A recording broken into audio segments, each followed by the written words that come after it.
Hello, everyone. Thank you for joining us today. Um, we're going to be having our 2x ARR and Adopt.AI session on how we can use those tools to close more business as we enter the fourth quarter.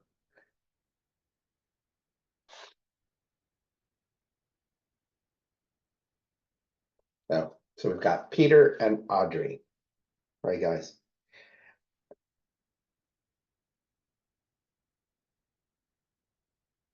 We had about, I think, 10 registrations. We've had previously 30, 40 per session. So I see Simon joined too.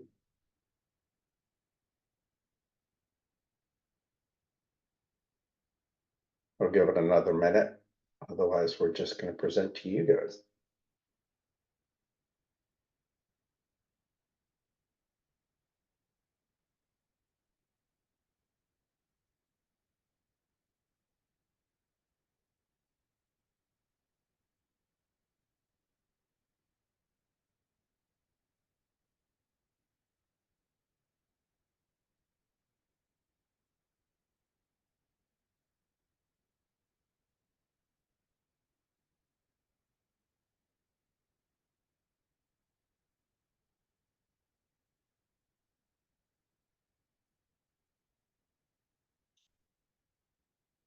Share my screen.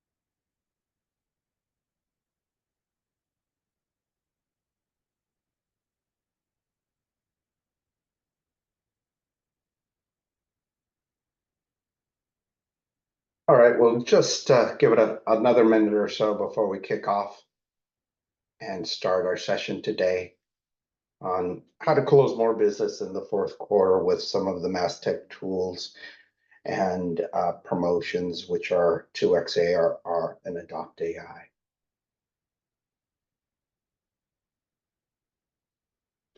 So looking at the time, let's go ahead and kick this off. And we've only planned this session to be maybe about 20 minutes, 25 minutes with questions if you have any.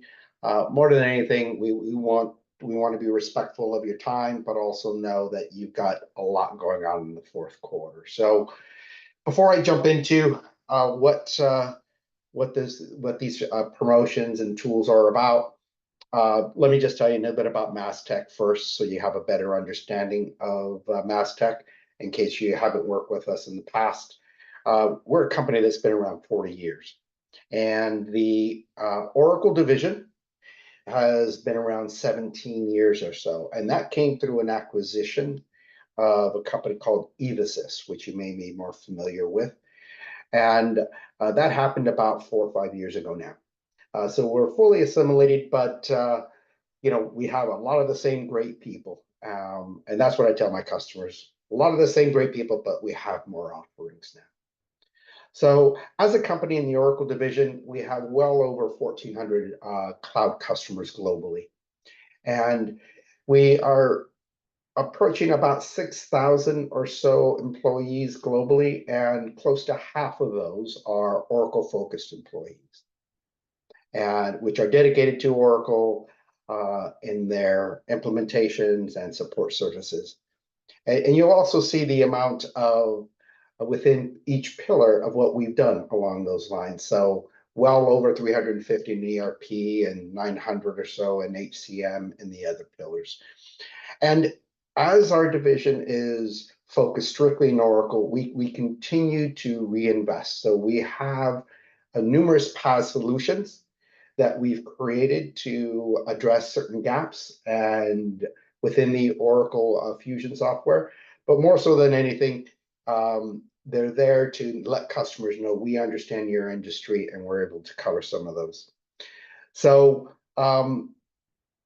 as a company, we've been recognized by advisory firms from the Everest Group, which has identified us as a top 5 for Oracle Cloud applications.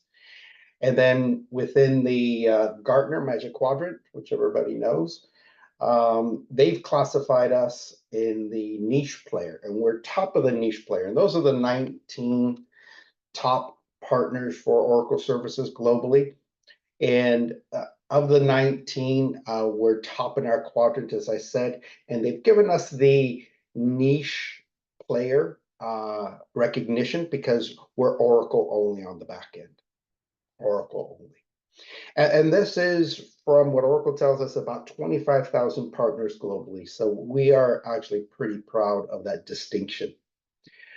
We are headquartered in North America in Dallas, but we have offices in Boston and Phoenix, and we are global. We are in 40 different countries, and we're able to deploy in various countries and able to put feet on the ground in various countries. So it is important to understand that if your customers are in fact global. So I'll jump to the next slide, which talks more about 2x ARR. And this is something that, you know, has been focused around the growth and hyper growth area. I'll have Herschel walk us through that a little bit, but this is an area that we've had this focus for over a year now. We tend to put it into the fourth quarter to help to deal with some of the aggressive pricing we have that our customers are asking for. So Herschel, I'll turn it over to you. Sure. Thanks, Rick. Good afternoon, good morning, everyone. So as Rick said, right, so we have this 2x ARR program going on, and especially, right, we launched this most of the time in the Q4 of Oracle, because we want to make sure that, you know, Oracle doesn't lose on price, right? We have launched this last year. We have been really successful. We were able to help Oracle win a lot of business, right, with this opportunity, with this particular program. And we basically are relaunching this again since it's a Q4 with some additional, you know, additional enhancement on what this program brings to the table. So one thing, right, and which generally, you know, people take away, or people who has not heard about this kind of, you know, assume this is not a fixed scope offering, right? This is not an FSO. It's a proper a program with a detailed implementation methodology, and we are going to basically apply this to all your customer, right? So it's not that we are going to develop just 10 reports or 5 integrations. No, it is a proper program designed to help implement and make the customer successful, right? So what we do in this program. So this is a program where we basically, you know, use the best practices, AI-driven implementation approach, which I'll talk about in the next slide, right? Over the period of last 6 to 12 months, what we have done is we have included a lot of AI in terms of how we implement the solution, right? So earlier we have this adopt methodology. What we have done is we have added a lot of automation. We have added a lot of AI into it, and what it does is it brings a lot of efficiency in terms of how we implement the Oracle solution, right? And because it brings efficiency across different stages of the project, we tend to pass this benefit to the customer, right, by lowering the cost of our implementation. As part of this implementation, we are going to implement the standardized enterprise structure, and this is more to do with making sure that, you know, there is a standardization that the organization follow, right? Again, in this implementation, if you see the third bullet points, we are going to focus a lot on using Oracle AI. Now, as you all are aware, over the period of 6 months or 6 to 9 months, Oracle has released a lot of AI use cases, right? Now, we have seen a lot of partners are not leveraging those, or they are implementing just the basic ERP software, right? What we have made sure internally, and we are doing with our existing customer, is making sure that we use Oracle embedded AI as part of the solution.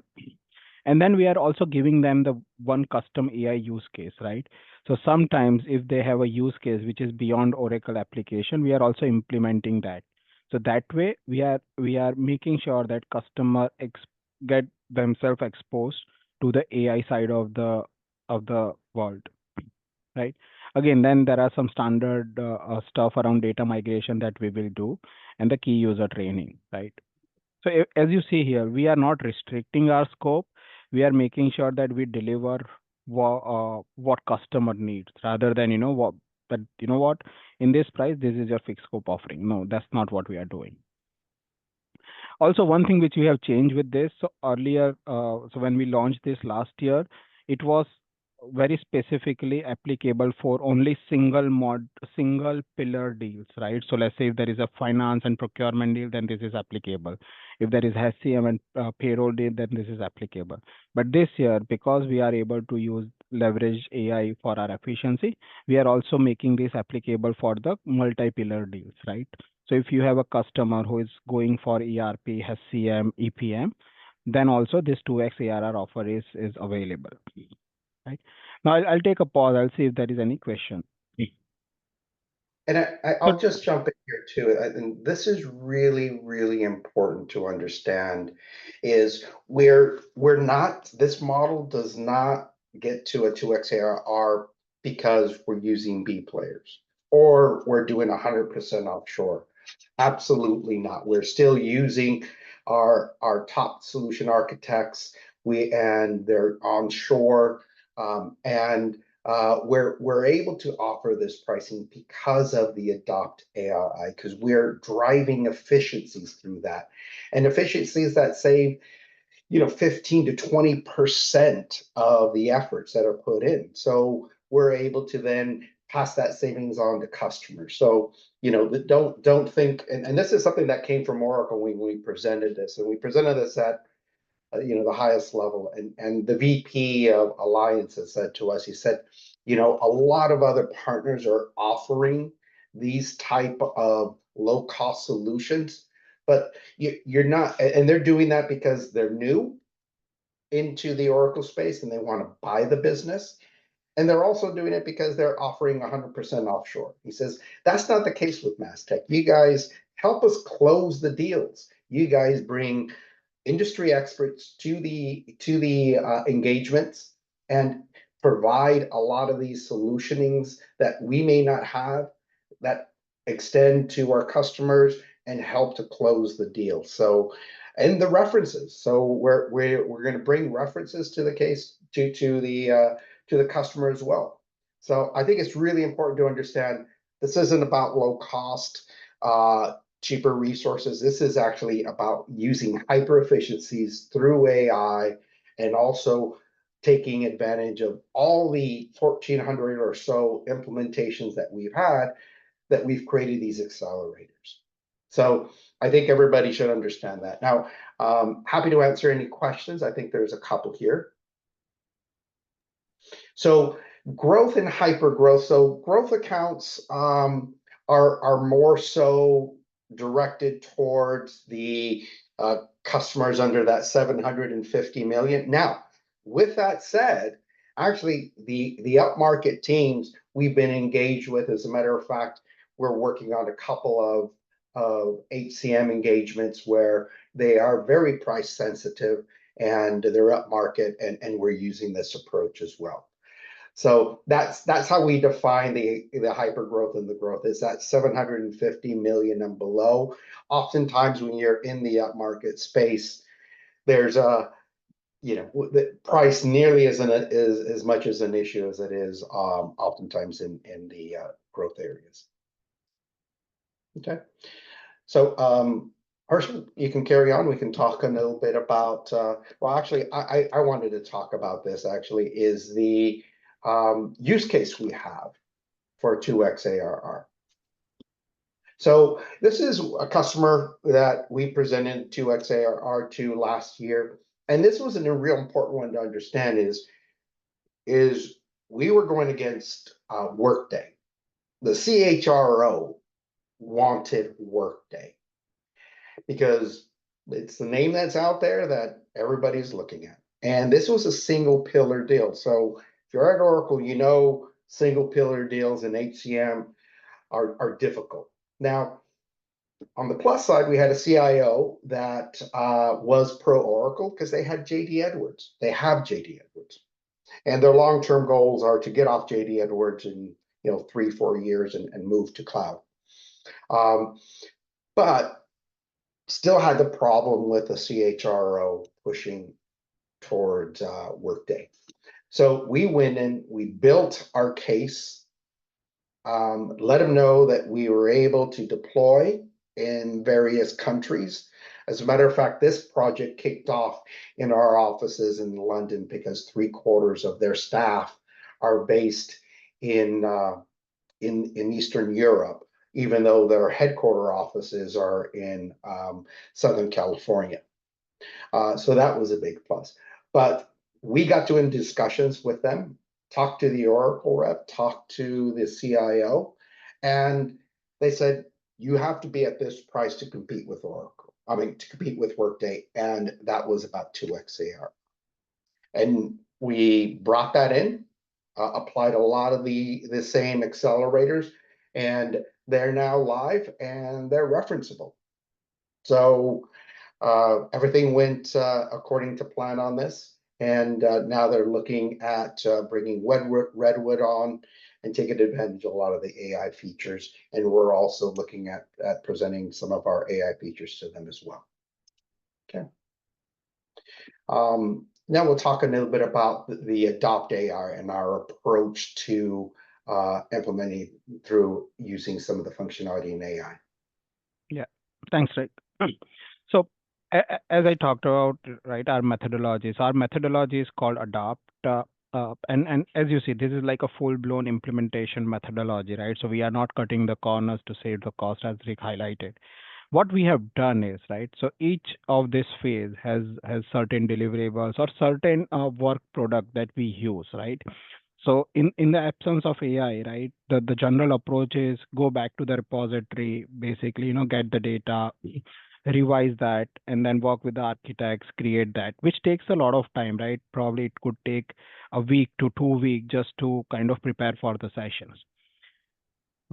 By leveraging AI, right, what we have done is a lot of presentation, a lot of questionnaire, a lot of design documents have been automated, right? So let's say in the advisory phase, right, where we start to talk about the best practices, we wanted to ask certain question. All these questions are automated because we are leveraging the large language model. On top of it, we have done 1400 implementation, right? So we have repository of all those documents. Combining that, we are just kind of typing a prompt that, get me the best practices questionnaire that I should be asking for, let's say, a manufacturing organization. So with that, what I'm getting is kind of an output, which is 90 to 95% accurate.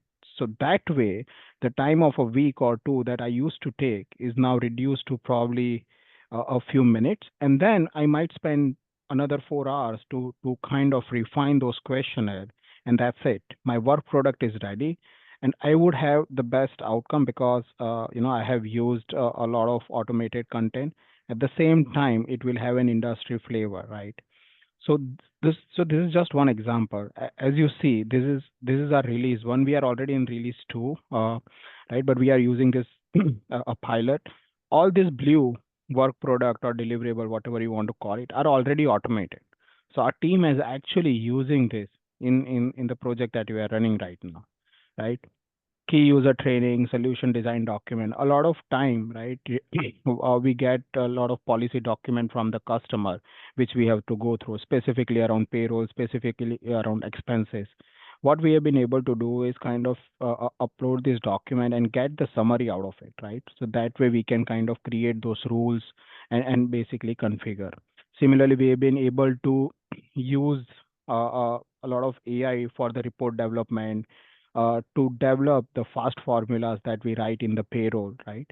So all this, these are some of the examples. And what this has done, this has helped us bring that efficiency, and sometimes even the timeline of the implementation, we are able to shorten it out with this, right? So sometimes customers still want to take time because of the change management.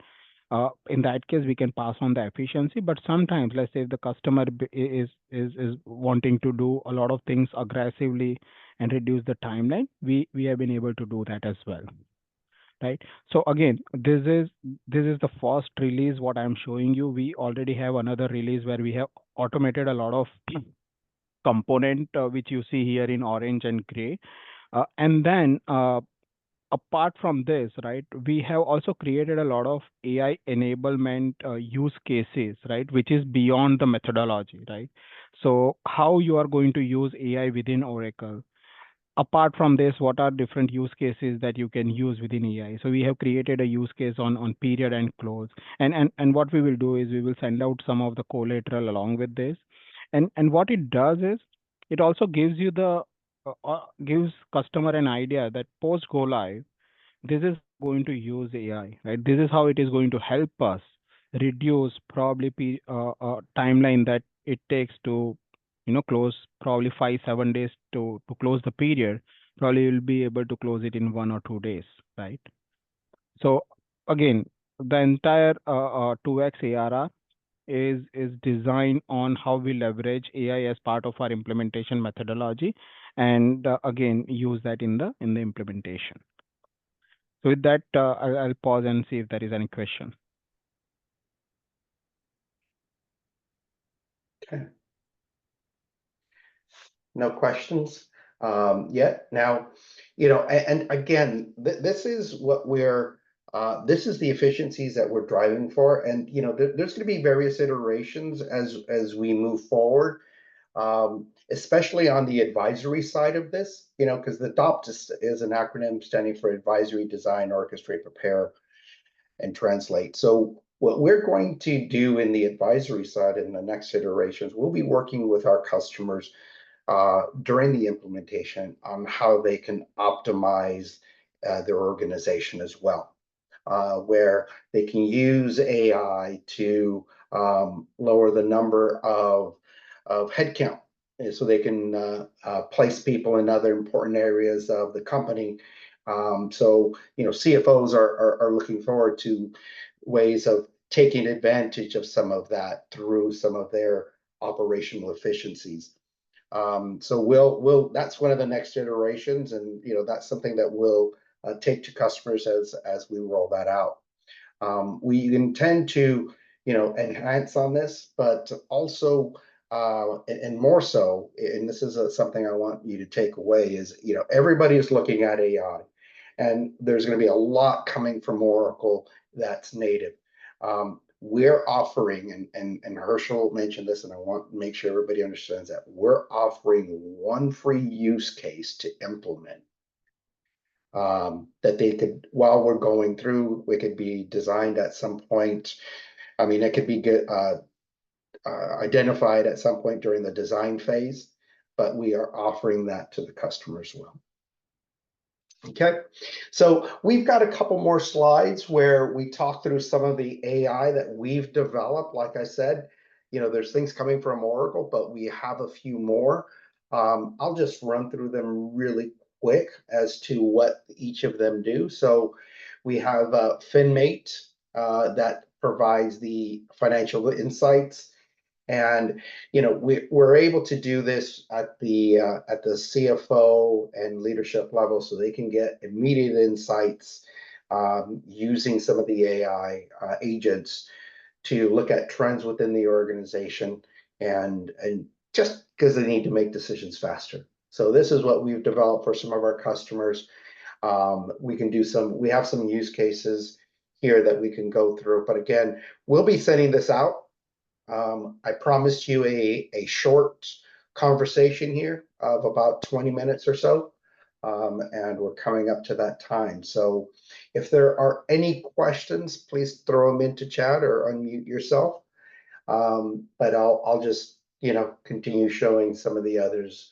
And we'll go ahead and wraps this up for today. You'll get this again in a email to you so you can share it, but there's also a recording of this. So if you know of anybody that is interested on your teams, share the link with them and we'll be able to engage with them.